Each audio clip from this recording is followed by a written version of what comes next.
Hanggang kailan ka ba magsasalita ng ganito? Mag-isip ka ng tama at saka tayo mag-usap.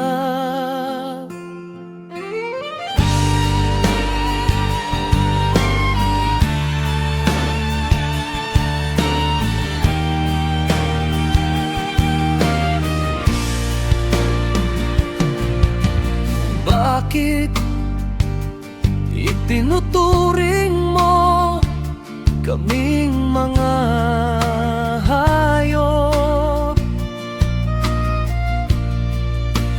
at itinuturing na hangal sa iyong paningin? Ikaw na nagpupunit sa iyong sarili, sa iyong galit. Iiwan ba ang mundo para sa iyo?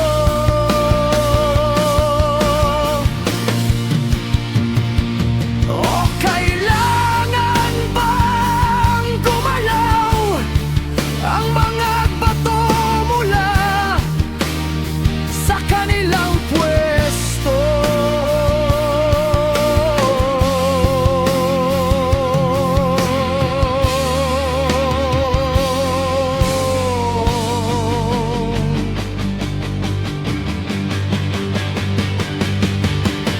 Ang ilaw ng masamang tao ay pinapatay, ang apoy niya ay tumitigil sa pagsunog. Ang liwanag sa kanyang tolda ay nagdudilim. Ang ilaw sa tabi niya ay namamatay. Ang lakas ng kanyang hakbang ay humihina. Ang sarili niyang mga pakanang nagpapabagsak sa kanya. Ang kanyang mga pay nagtutulak sa kanya. Sa lambat, siya'y gumagala sa mga butas nito.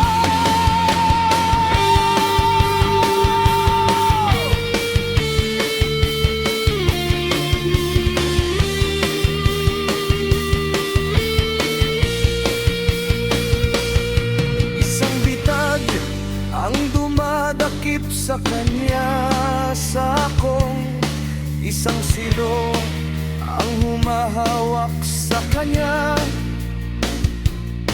Isang lubid na may silo ang nakatago para sa kanya sa lupa.